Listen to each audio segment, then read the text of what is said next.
Hey guys, this is Austin. I had an idea. In October, Windows XP will officially be 15 years old, and it has had quite the life.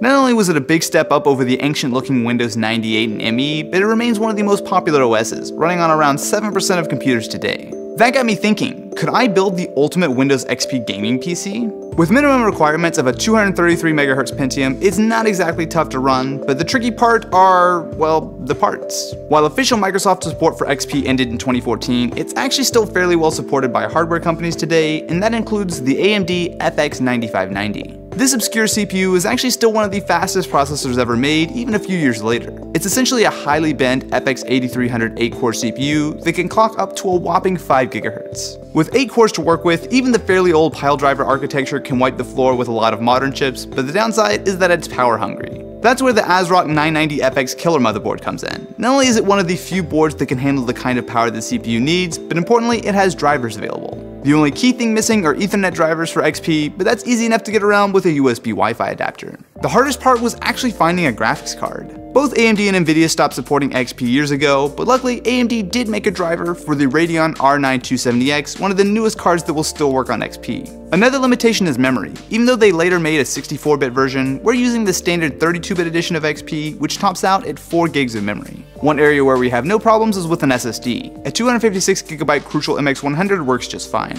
The real question is, how does Windows XP run at 5 GHz? In a word, fast. Really fast. It's nearly indistinguishable from a modern OS when you add a fast CPU and SSD. There's no delay in basic tasks, and even web browsing feels just as quick as anything else. Unfortunately, most browsers no longer support XP, but Firefox is the exception for now, but even so, I wouldn't really recommend this as your main system. Considering XP hasn't seen updates in 2 years, and it wasn't exactly the most secure OS anyway, the internet is a bit of a minefield when it comes to viruses. Luckily, most programs do still support XP, like CPU-Z, where you can see the 9590 is fully recognized, as well as all 8 cores are showing up inside Task Manager. GPU-Z also shows the R9 270X up and running no problem. The older drivers really aren't much of a problem either, considering we're limited to DirectX 9 games anyway. Speaking of, there are a fair few games that will work. Older titles like the original Modern Warfare run no problem on XP, no Infinite Warfare required. Far Cry 2 blew my mind back in the day, and it still looks decent 8 years later. It's even moderately taxing when you crank everything up.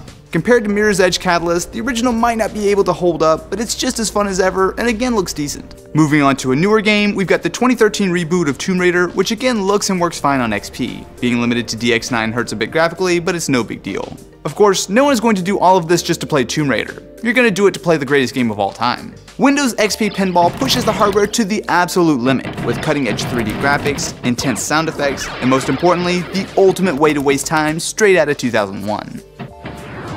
Another classic is Minesweeper. This might not be quite as demanding, but thanks to our 8-core 5 GHz processor, we're able to get it to just barely playable frame rates. So should you build the most overkill Windows XP gaming rig of all time?